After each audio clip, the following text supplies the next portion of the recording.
From ancient cities carved deep into the rocks to modern bunkers that can withstand global catastrophes. Today, we will show you secret cities, tunnels, and shelters where people not only found refuge from external threats, but also lived a full life. You are on the TopFacts channel. I promise it will be interesting. Happy viewing. In one of the former limestone mines near the city of Kansas City, there has been a real underground metropolis called Subtropolis for many years. It occupies an area of about 45 square kilometers and was created in the mid-60s of the last century. Today, more than 1,600 people work here, and the space itself naturally regulates the temperature. It is said that there are about 18 to 21 degrees Celsius all year round, which creates ideal conditions for storing a variety of goods, from cars to the so-called cave cheese. The rooms here are carved right into the thickness of the rock, and therefore heating or air conditioning is not needed in most cases. Nature itself takes care of it. The very concept of Subtropolis was born due to the fact that it was decided to convert empty workings into business spaces, warehouses, offices, even small industries. At the same time, there is a whole infrastructure inside, including roads and an electricity system. It is curious that some companies that store valuable archives and documentation here, because the underground labyrinth reliably protects against temperature changes and external influences.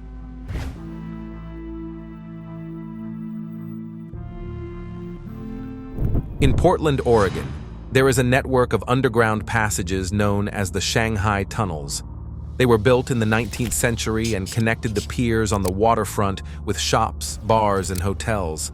Initially, the tunnel system was used to transport goods bypassing city traffic jams, but over time, a gloomy fame was attached to the dark corridors. According to legends, people were kidnapped here for forced labor on ships, the so-called Shanghai hiring. They say that careless bar visitors could be stunned and secretly taken away through underground passages in order to then sell them as cheap labor. Although historians argue about the real scale of these crimes, the local atmosphere and rumors of mysterious ghosts continue to attract lovers of everything mystical.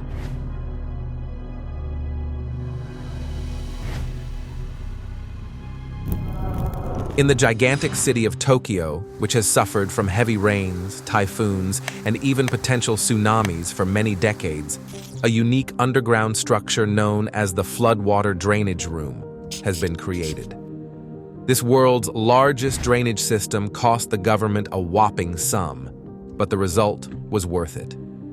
Inside, there are 5 giant tanks, each of which is capable of accommodating the Statue of Liberty, and they are connected by 6 kilometers of tunnels. When rivers overflow their banks or heavy downpours hit the capital, excess water is redirected here. Special pumps with enormous power pump water into another river, preventing it from flooding the metropolis. According to engineers, these pumps can empty a standard Olympic pool in just a couple of seconds.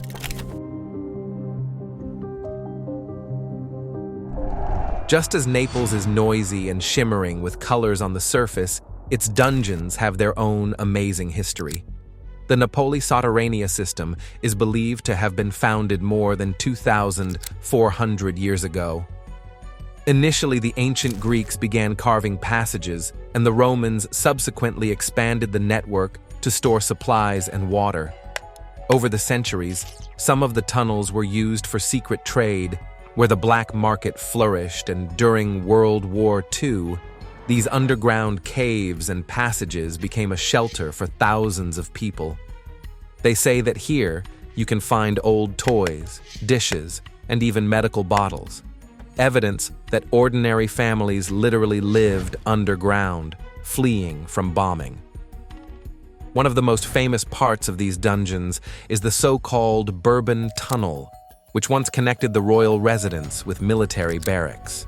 It is said that even after the official closure of the passages, some local history hunters continued to explore the secret passages, hoping to find treasures from bygone eras. Under the busy streets of Edinburgh, there is a whole layer of history, the so-called vaults, or underground chambers. They were built at the end of the 18th century as warehouses for merchants and craftsmen to store goods and equipment. However, damp and poorly ventilated rooms soon became a refuge for those who had nowhere to go. So these vaults became a shelter for the homeless and a habitat for crime. Over time, the air inside became so heavy and humid that people began to leave the vaults, leaving behind various utensils, from kitchen utensils to children's toys. Interestingly, all this was discovered only at the end of the 20th century, when archaeologists and urban enthusiasts decided to explore the forgotten corridors. Today, some sites are open to the public, although the gloomy atmosphere and ghost stories make many tourists feel a slight chill on their skin. They say that mysterious rustles and footsteps can be heard here, especially in those cells where people lived in complete isolation from sunlight.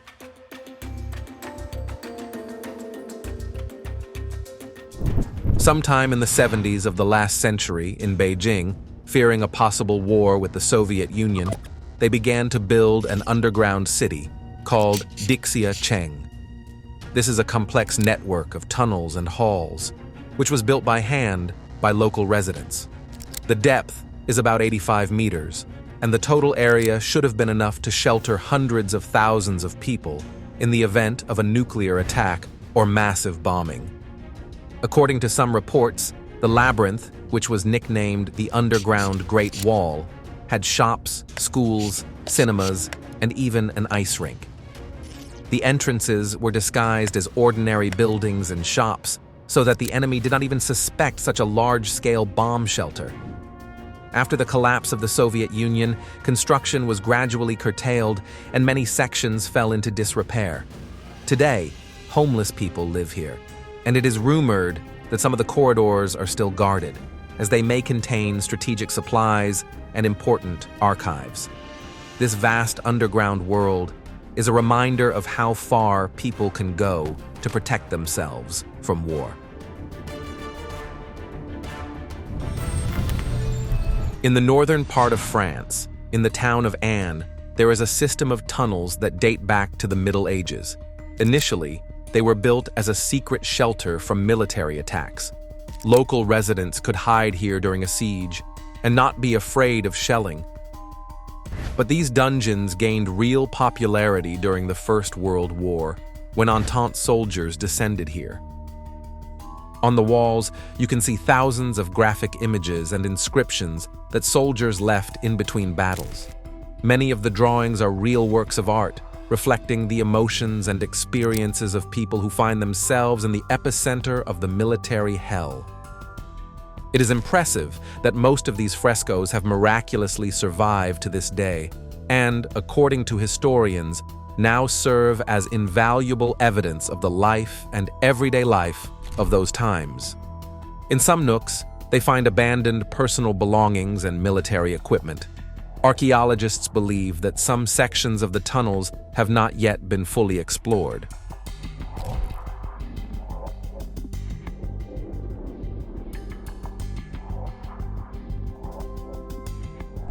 In the city of Montreal, not only winters are distinguished by a harsh climate, but also the contrasts of the weather are impressive.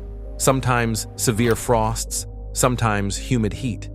That is why in the 60s of the last century, they began to build an extensive underground infrastructure, which the locals call Reso, from the French word réseau, which means network.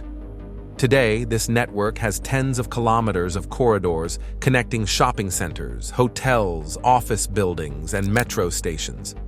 Life here is almost in full swing, especially in the cold season. There are several thousand shops underground, many cafes and restaurants. There are concert halls and even libraries. According to statistics, hundreds of thousands of people move here every day. Tourists are especially surprised at how convenient. You can go shopping or visit sites all day long without going out in the cold or rain. And although all this was originally created as a way to survive in a harsh climate, Reso has become something of a separate micro-city with its own atmosphere.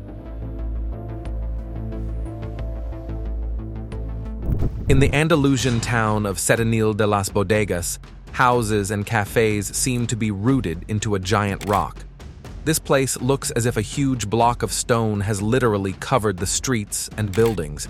In fact, people built facades and rooms right in the rock massif to protect themselves from the heat in summer and the cold in winter.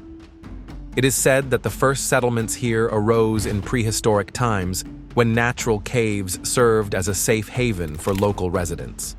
Today, several thousand people live around. Due to the unusual conditions inside the houses, it is often cool, without any air conditioning, and a unique atmosphere always reigns on the streets. Tourists come here to admire the narrow streets decorated with hanging rock vaults, as well as to taste local wines and tapas, which are served right in underground restaurants. Local legends say that once treasures and secret passages were hidden in the depths of the rocky bowels, but whether this is true, no one knows for sure.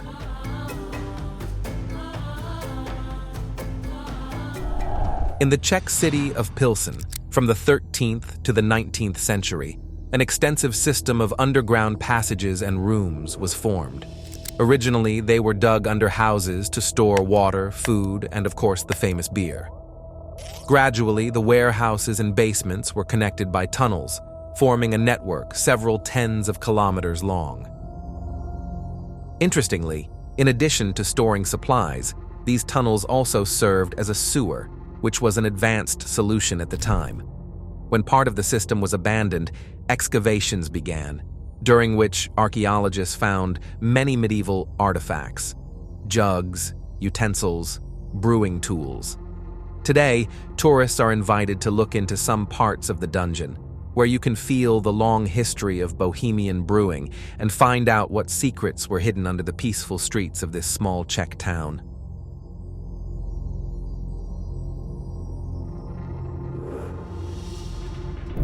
In the heart of the town of Corham, England, there is a striking object called Burlington.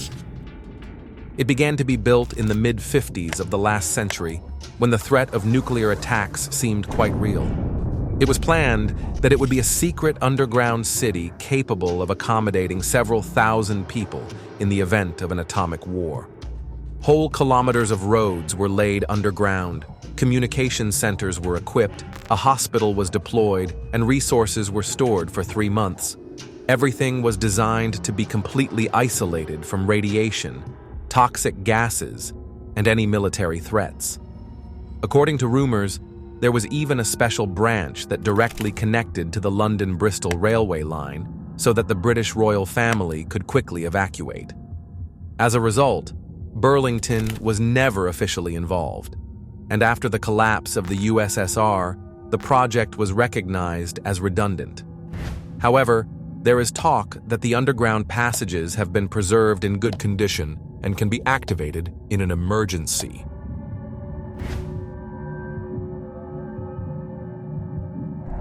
An accidental find of a local resident in the 63rd year of the last century turned the scientists' idea of underground cities upside down.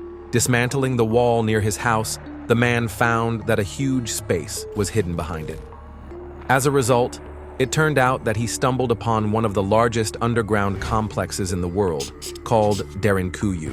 This city goes deep into almost 18 levels and was capable of accommodating about 20,000 people along with their animals. The rock-cut rooms are equipped with ventilation shafts, wells, and even massive stone doors that could be closed from the inside to protect themselves from enemies. Archaeologists believe that people created such structures to survive during wars and raids. To date, only a small section of the labyrinth is open to tourists. But this is enough to feel the cold breath of centuries and realize how thoughtful the ancient construction was.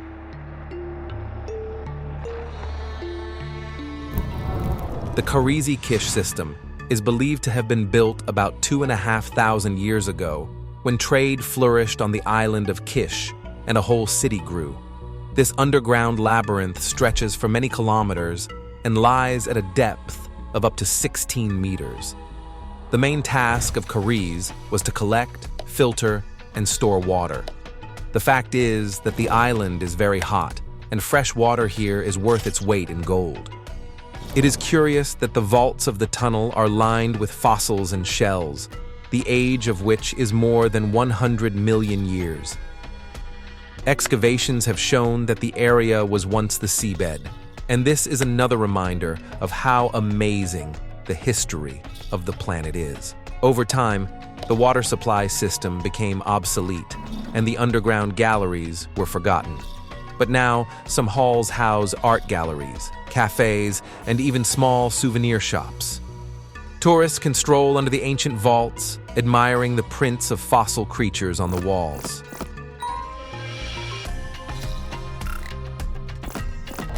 The former Homestake gold mine in South Dakota has become America's deepest scientific center, called Sanford.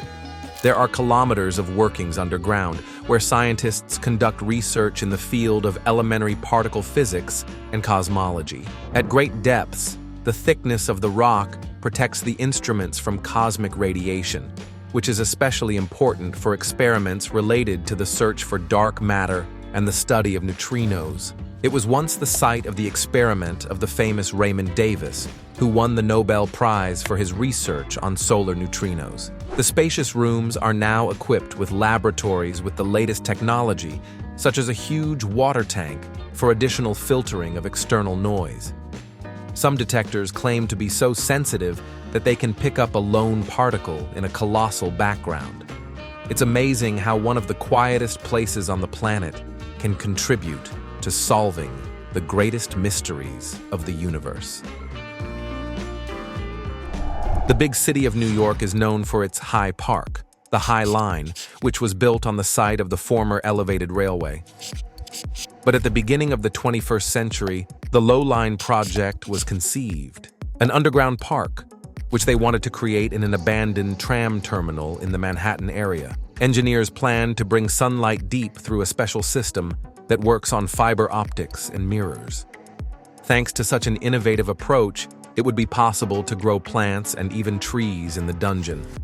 The space was supposed to be turned into a place for walking, recreation, and cultural events, a kind of underground oasis in the heart of the metropolis. Although the project faced financial difficulties and mixed reviews, the idea continued to be promoted in order to breathe new life into the forgotten underground spaces of the city. This initiative is often cited as an example of how urbanists are trying to rethink urban space using the most unexpected locations. On the Mesa Verde Plateau in Colorado, unique dwellings of the Anasazi people have been preserved, built around the 12th and 13th centuries. The most famous of them is the Cliff Palace, a huge complex that seems to be built into a rock niche. Special rooms called kiva were found there, which, according to scientists, were used for religious and ritual purposes. Initially, people settled here for protection from bad weather and hostile tribes. In the carved apartments, ceramics, tools for processing grain, as well as jewelry made of turquoise and feathers were found. According to one version, the Anasazi left these places due to a prolonged drought that deprived them of water sources and crops. The modern Hopi and Zuni tribes consider themselves their descendants and sometimes participate in restoration work and ritual ceremonies. In the heart of the Australian outback, far from civilization and the usual greenery, the unusual city of Coober Pedy is hidden. It is very hot here, and the soil is literally pitted by opal mines. It is said that at the beginning of the 20th century, a boy accidentally found stunningly beautiful stones on the surface of the earth, which was the impetus for the beginning of large-scale mining. But because of the hellish heat, the temperature can rise above 50 degrees Celsius, the locals have learned to build duhots, houses that go underground. In such dwellings, even without air conditioning, a pleasant coolness reigns all year round. Moreover, underground architecture has spread far beyond ordinary dwellings. There are underground shops, museums, bars, and even a church.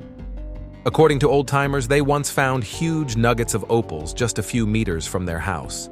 Now, the deposits are not so rich, but there are still enough people who want to try their luck.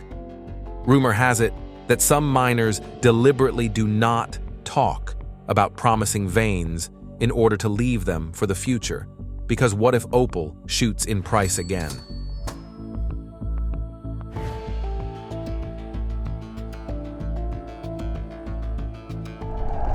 In the town of Nushabad, one day a local resident accidentally stumbled upon the entrance to a huge underground labyrinth when he was just trying to dig a ditch for sewers.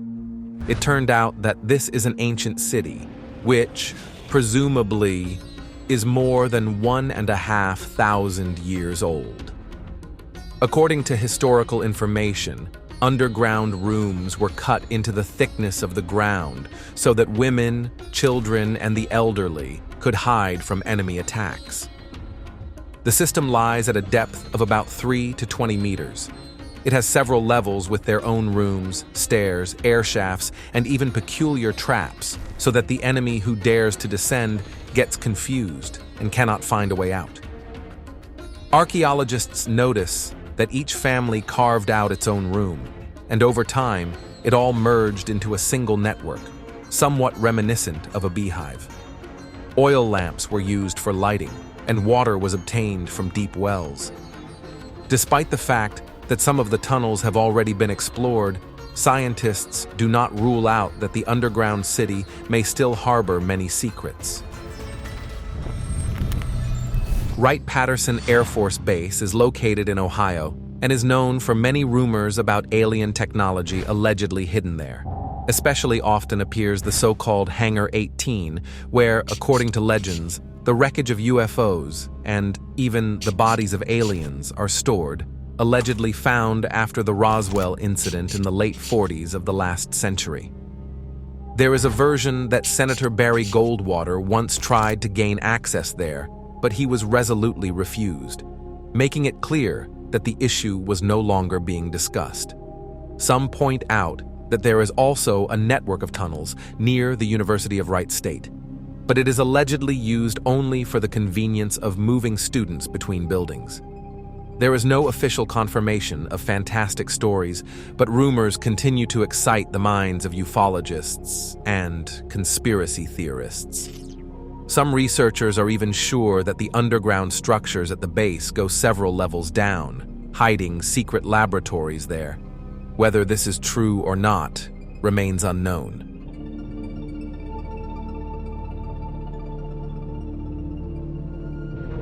Under the Canadian town of Moose Jaw, there is also a network of underground tunnels.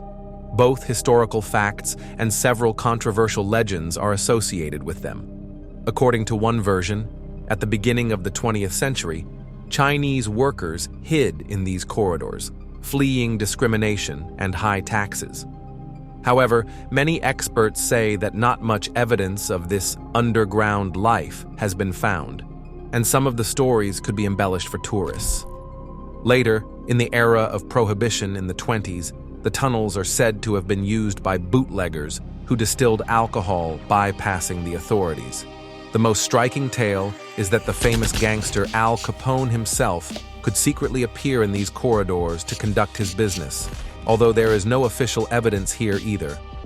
Now tours are held in the tunnels, where a theatrical production of The Path to Riches and Connection with Chicago is offered.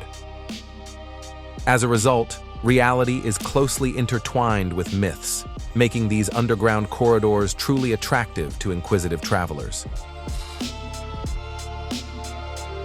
Entrepreneur Robert Vicino created the concept of Vivos underground bunkers, which should save humanity from global disasters. The first complex is located near Barstow in California and is designed for about a couple of hundred people.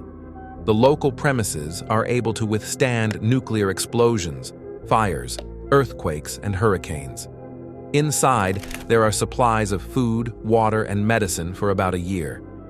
Vicino plans to build a whole network of such arks in the immediate vicinity of the largest metropolitan areas, so that in the event of a threat, people can quickly get to shelter. It is said that investors even want to collect in one place the genetic material of all the animals and plants existing on the planet in order to start a new life after the apocalypse.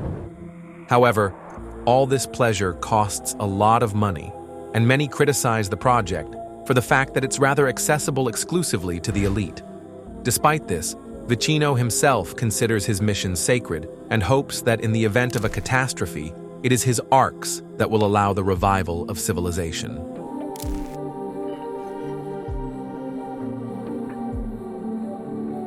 The ancient city of Petra can in many ways be called one of the most impressive wonders on Earth.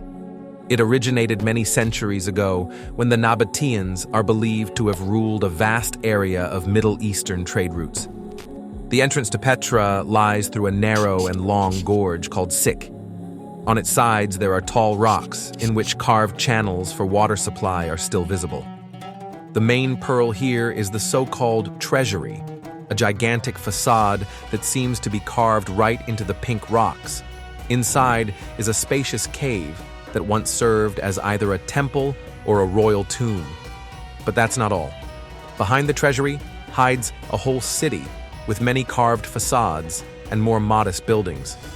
Rumor has it that up to 30,000 people used to live here, and they had a complex system of water conduits to help cope with the arid climate. This city was forgotten for many centuries until a curious explorer rediscovered it for the West in the early 19th century.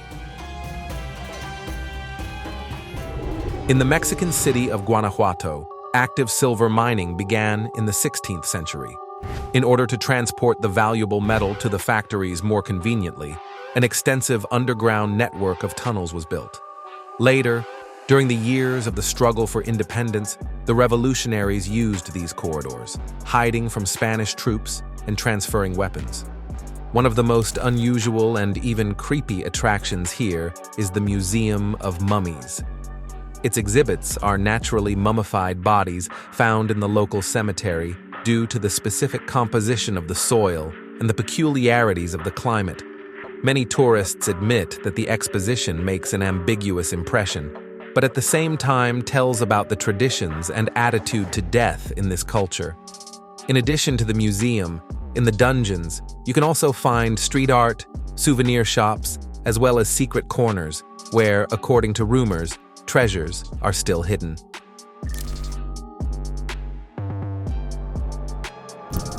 Near Krakow, there is the famous Wieliczka salt mine, where salt mining began in the 13th century. Now it is a grandiose complex, going hundreds of meters underground, and its tunnels and chambers stretch for many tens of kilometers. The most impressive halls are decorated with carved figures, chandeliers, and even entire chapels made of salt crystals.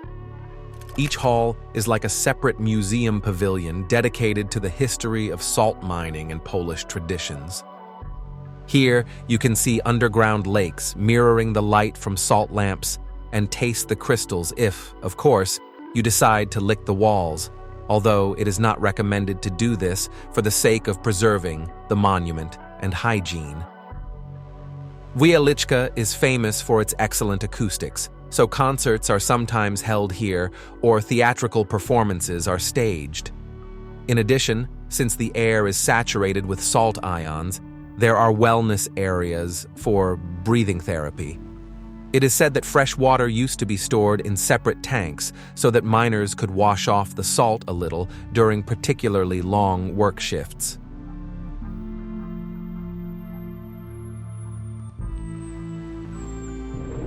In the heart of the Mexican capital, it has long been planned to erect an innovative building called Earthscraper, which can be translated as Earthscraper. According to the project, it should be an inverted pyramid, going down several dozen floors and with a large atrium in the middle. The light to the lower levels was planned to be carried through a glass roof, which coincides with the surface of the Zocalo Square, the main square of the city. This idea was proposed by the architects, given that in the historic center of Mexico City, it is impossible to build buildings that are too tall so as not to disturb the views and not spoil the cultural heritage. But the shortage of land is becoming more and more acute, and the way out could just be an inner skyscraper. It was claimed that living quarters, offices, and even exhibition spaces could be located inside. However, the construction has repeatedly faced bureaucratic obstacles. At the same time, the very idea of erecting a building deep into the earth delights many experts and gives hope that in the future, cities will really be able to develop not only upwards, but also deeper. Singapore, known for its severe land shortage, has long looked towards underground construction. One of the most ambitious projects is the Underground Scientific City, which was going to be built on an area of about several 100,000 square meters. It was assumed that thousands of scientists, engineers, and researchers would be able to work there, and laboratories, offices, and even entertainment venues would be equipped underground. The main idea was to use geothermal sources to maintain a comfortable temperature and reduce the load on the city's climate system. In addition, noisy industries can be moved underground to unload the surface from transport and industrial zones. The Singapore authorities emphasize that the city-state has long been looking inland because there are not only underground shops and parking lots, but also water tanks, warehouses, and parts of the subway. If this project is fully implemented, it could be a breakthrough for all megacities suffering from a lack of space. In the capital of Finland, Helsinki, there is an extensive network of underground complexes and communications that can accommodate almost the entire population of the city if there is a sudden threat of war or other disaster. We are talking about hundreds of objects and many kilometers of tunnels connected to each other. In peacetime, there are gyms, swimming pools, parking lots, and even a church where tourists come. It is said that this underground kingdom is equipped with air filtration systems and supplies of water and food that will last for several weeks. The reason for such large-scale preparations is Finland's historical wariness of neighboring powers. The authorities emphasize that they strive to ensure the safety of citizens and are ready, if necessary, to convert the infrastructure into full-fledged bomb shelters. Curiously, some areas are so picturesque that concerts or exhibitions are willingly held there, drawing even more attention to the underground beauty of Helsinki. If you liked this dive into underground secrets, then right now I strongly advise you to watch one of our previous episodes, which have already appeared on your screen. Thank you for watching.